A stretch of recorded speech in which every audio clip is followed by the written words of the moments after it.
உலகெங்கும் இருக்கிற தமிழ் சொந்தங்கள் எல்லாருக்கும் வணக்கம். இன்றைக்கு வெளிநாடு ஒன்றில் இடம்பெற்ற ஒரு மிக முக்கியமான ஒரு விஷயத்தை பற்றி கேட்க போகிறோம். குறிப்பாக தமிழர்கள் அதிகமாக வாழ்கிற கனடாவில் இடம்பெற்ற ஒரு விஷயம்தான். என்ன விஷயம் என்று சொல்லி பார்த்தீங்கன்னு சொன்னால், கனடாவில் எங்கள் எல்லாருக்குமே நாங்கள் கேள்விப்பட்ட ஒரு இடம் ஒன்று இருக்குது. அதாவது பிரிட்டிஷ் கொலம்பியான்னு சொல்லப்படுற இடம். இதில் ஒரு உயர்நிலை பள்ளியில் இடம்பெற்ற ஒரு தாக்குதலால், அதாவது டம்ளர் ரிச்ன்னு சொல்லப்படுற ஒரு நபரால் துப்பாக்கி பிரயோகம் மேற்கொள்ளப்பட்டிருக்கு அந்த பாடசாலையில். குறித்த நபர் பார்த்தீங்கன்னு சொன்னால், டம்ளர் ரிச்ன்னு சொல்லப்படுற நபர் துப்பாக்கியை கையில் எடுத்துக்கொண்டு அந்த பாடசாலைக்குள்ளே புகுந்து சரமாரியாக துப்பாக்கி பிரயோகத்தை மேற்கொண்டிருக்கிறார். அந்த துப்பாக்கி பிரயோகத்தில் பார்த்தீங்கன்னு சொன்னால், சம்பவ இடத்திலேயே 6 பேர் இறந்திருக்காங்க. 25க்கும் மேற்பட்டவர்கள் காயமடைஞ்சிருக்கிறாங்க. இதில் குறிப்பாக ஒரு பெண் ஆசிரியர்களால் சுட்டு கொண்டிருக்கிறார். அந்த பெண் ஆசிரியருக்கு 39 வயது. இதை விட 3 பாடசாலை மாணவிகளை சுட்டுக் கொண்டிருக்கிறார். அந்த பாடசாலை மாணவிகளுக்கு 12 வயது. அதை விட 2 மாணவர்களை சுட்டுக் கொண்டிருக்கிறார். ஆண் மாணவர்களை அதில் ஒருத்தருக்கு 13 வயசு, ஒருத்தருக்கு 12 வயசு.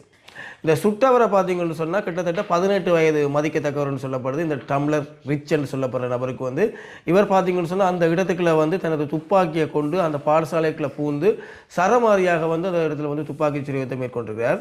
மேற்கொண்டு அதில் குறித்த நபர்கள் எல்லாம் இறந்திருக்கணும், அதுக்கு பிறகு காயமடைஞ்சிருக்கணும்.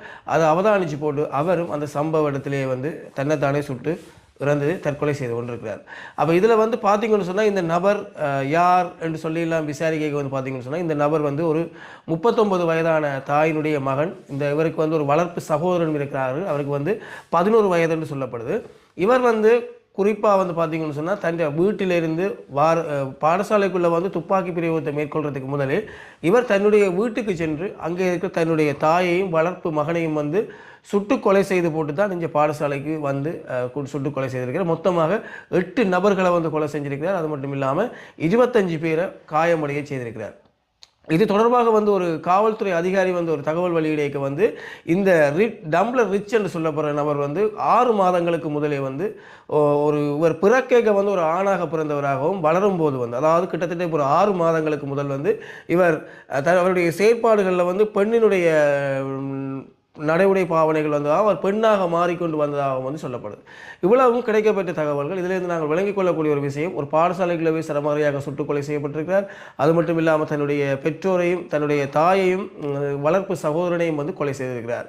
அப்போ இதிலிருந்து விளங்கிக் கொள்ளக்கூடிய ஒரு சின்ன விஷயம், இது ஆதாரபூர்வமாக கிடைக்கப்பட்ட தகவலில் எங்களுடைய சந்தேகம்தான், ஒருவேளை இவர் ஆணாக பிறந்து பெண்ணாக மாறியதால் அவருடைய அம்மாவாலையும் சகோதரனாலையும் புறக்கணிக்கப்பட்டிருக்கலாம். அதாவது இந்தியாவில் எல்லாம் இது பெரும்பாலும் அதிகமாக நடக்கிறது.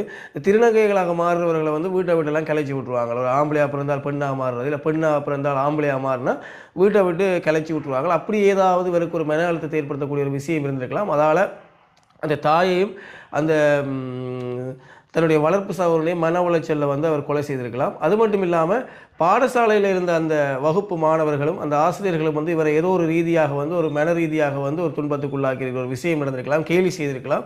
இதால் அந்த பாடசாலைக்குள்ளே புகுந்து அவர் துப்பாக்கி பிரயோகத்தை மேற்கொண்டிருக்கலாம்.